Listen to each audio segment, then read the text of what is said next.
Hey Gators fans, get all the Florida Gators football news, talk, and analysis you can handle on the Gators Breakdown podcast.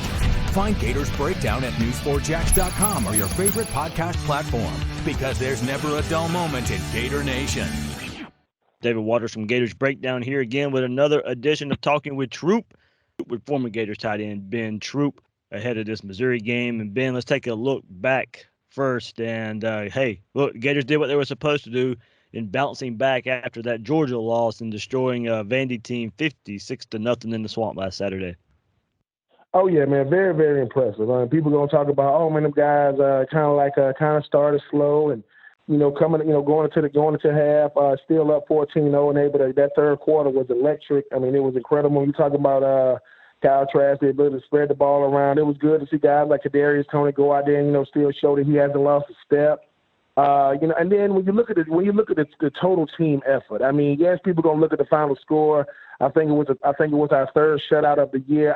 To get shutouts in college football, doesn't matter who the opponent is, says a lot about the team, says a lot about Ty Grantham, and Kyle Trask, man, took another step. I mean, when you look at the fact that, when you coming out of that Georgia game, saying to yourself, man, what plays we could have left out there, and can we still get back to playing big-time football? I think those guys definitely took advantage of the opportunity. They didn't have this woe is me mentality, and they didn't come out flat. Not as fresh as you would want it, but hey, man, Vanderbilt thought they had a shot based on what all the circumstances. But I think Florida proved that they're still trending upward to get to that great status. Still not quite there yet, but they definitely showed a lot of maturity on Saturday.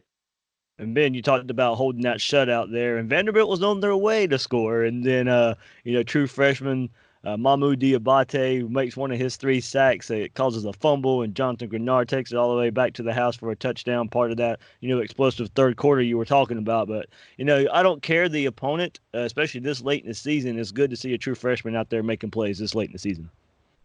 Diabate is going to be a guy that's definitely going to be a name to watch and look out for. As his career continues to flourish in Florida. Because let's face it, everybody wants to play in Florida, but you want to be ready when your number's called. And it's not when you play, it's the circumstance. You replacing a guy like Jabbar Zuniga, and you coming in saying, hey, man, can I still not miss a beat on a ferocious defensive line? Diabate comes out, gets the big fumble, and obviously couldn't have happened to a better guy like John Grenard. When you talk about what he's meant to this defense, has been the heart and soul of this defense, being a grad transfer coming from Louisville, taking nothing away from Henderson, taking nothing away from Wilson, taking nothing away from Reese or even Davis. Grenard is the guy that's been the heart and soul of this team as well as his defense. But Diabate going out there showing that, hey, man, I'm not just looking forward to play. I prepared myself. I'm ready. And he came out in a huge way, man. I think he's going to be a guy, and, you talk about Cox, whenever the NCAA decide to, definitely allow him to play in Florida. I think those 2 guys next year, man, going to be 2 to watch. Absolutely. And Ben, this late in the season right now, Vanderbilt was an opponent where, the Gators could have worked on some things if they wanted to. Ethan White and Richard Garage are out there starting at the guard spots. The thought there, it might be a chance to work on the run game, but Ben, it's pretty apparent, man, this late in the season, hey, look, the Gators are a passing team right now. Yeah, man, you gotta do what you listen. You gotta win with what got you to this point. You obviously feel bad for guys like Pierce and P. Ryan, but the thing is, work those guys into the screen game. Work those guys, give them an opportunity to go out there and catch the ball out the backfield. But this is what got us to this point, and a lot of that has to do with Kyle Trask. I mean, people always talk about the fact that, man, how do you adjust your offense when you got a guy that can give you the full nuance of the offense? I mean, you look at being able to spread the ball around. I mean, Kyle Pitts. I mean, he's still showing everybody why, we happy to have him, and he's blossoming. Trent, Grimes able to go out there and have have a big play. And I just think that what this offense brings to the table is, who do you cover? I mean, and I think when you look at what Kyle Trask has been able to do, you can't really go into the full nuance of this pass attack and be able to utilize all these weapons unless you have a guy that can spread the ball around. He's shown it. And yes, you do got, Pierce is a guy that understands. Obviously, P. Ryan was looking to have more of a breakout year this year, but they football players first, and they teammates, so they understand. They just want to go out there and get a dub, and hopefully, man, with a team like Missouri coming up, who's had their way with us, man, the last couple of years, that could definitely translate. Yeah, Ben, kind of speaking on that same theme a little bit. Now, I brought this up on the podcast this week, and Man, I can't speak enough, and you know how it is to be a teammate, of course, and playing as long as you did and playing at Florida and in the NFL. But man, kudos to these veteran wide receivers that Florida has right now. The unselfishness it takes to play with so many different receivers who can get the ball, and credit to Swain and Hammond and Cleveland and Van Jefferson to a lesser extent. He didn't sign with Florida, but still here among this veteran group. I mean, I can't speak enough. What these guys had to go through with Jim McElwain and coming in and really expecting some offensive fireworks there, but it didn't work out. And then Dan Mullen comes in and hey, look, maybe even when he come in, you knew he was more of a running quarterback, a running style of head coach. But here in his second season, good for these veteran wide receivers to be able to get the ball time and time again in this offense that has changed its identity a little bit. Yeah, I mean, well, listen, number one, I applaud Dan Mullen first. I mean, the one thing about it is, I mean, he's the guy that's had success with the running quarterbacks throughout the years. You talk about Dak Prescott.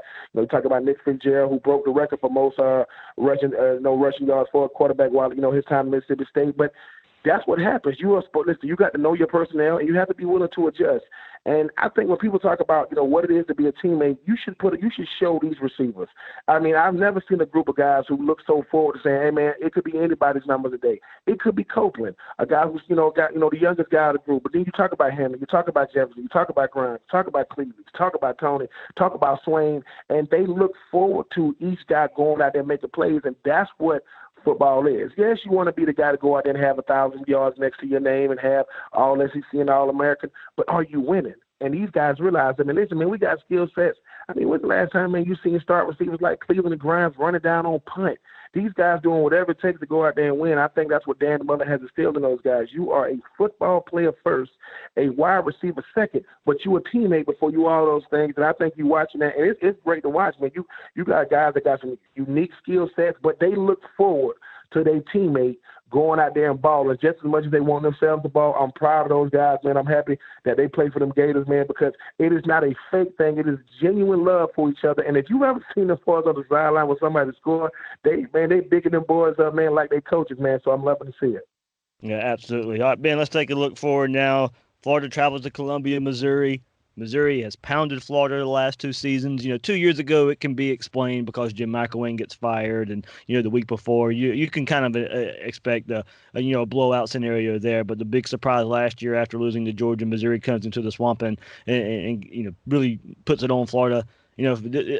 Talking about all these veteran guys that we just talked about, they got to be tired of losing to Missouri, and they get a chance to rectify that this weekend.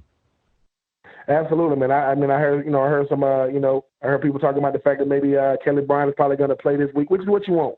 You want him to be at fourth string. Obviously, Albert O'Kane is going to have to be a guy we're going to have to definitely, game plan for. But if you Florida, man, go out there and handle your business. I mean, Missouri was a team that, we knew before going into the season it was not that they had a postseason ban. They wasn't going to be able to play in the postseason, but they still want to go out there and, try to play the spoiler. And I just think that if you Florida, man, you want to continue to take strides to get over these humps, man. I mean, I know the Georgia game didn't go the way you want. Yes, you was able to play LSU tough. Yes, you already got 8 wins on the season. You're probably going to be vying for a New Year's Six Bowl again this year.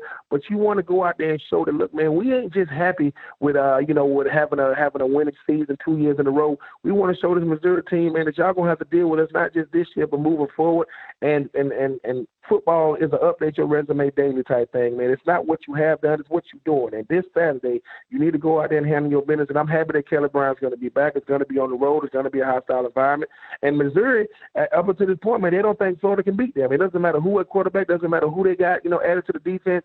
They want to go out there and make it happen. I think this is setting up to be a great game. Dan Mullen is built for these type situations because he prides himself on making sure his team is ready for these adverse type situations because like you always say, I want to be down in the third quarter, want to be down in the fourth quarter, want to see what we made of. And I just think that this sets up for a great game for Florida, man. Go out there and show why you're going to be here to stay for a long time in the East and go tell Missouri, man, y'all still got to earn y'all keep. Ben, and maybe even send a message, that Georgia-Auburn game's at 3:30. And like I said, you still don't know. Georgia's got to get past these next 2 weeks. So there's still, maybe an outside shot to get to Atlanta. And Georgia's got 2 tough tests coming up these next couple of weeks. Oh yeah, man. Listen, don't look forward too much. I remember. I think it was like 3 years ago, man. when Florida was at LSU, and it was first and goal, and everybody, and then they put that up at, I think, Tennessee. They put it up at Tennessee, showing LSU is probably going to beat Florida. Florida goes out and have that goal line stand. At this point, Florida, all you can control is what you got in front of you. You got Mizzou. Don't look too far. We know what Georgia got in Auburn. We know Georgia still got Texas A&M the last game of the year. We'll see how well Georgia Tech plays them. But you got 2 more games left in your schedule. Go out there and handle business against Missouri. No excuses, man, because the one thing I don't like is this. If you lose the game, I don't want to hear Dan Mullen saying how guys weren't ready to play. No, to get anywhere. They just got outplayed. You've gotten outplayed the last 2 times you played Missouri. If you are Dan Mullen, go out there and have them boys ready to play. And when you get that dub, then you can start scoreboard watching.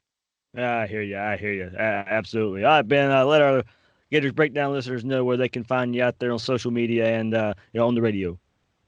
Always go to ESPNCoastal.com between the hours of 3 and 6 Monday through Friday to stream my show 3 and Out with myself, Kevin Thomas, and BJ Bennett. Always follow us on Twitter at Pigskin Radio, and you can always follow me on Twitter and Instagram at BenTroop84. And that is former Gators tight end great Ben Troop joining us here on Gators Breakdown, talking with Troop. Ben, thank you so much, man. Appreciate it.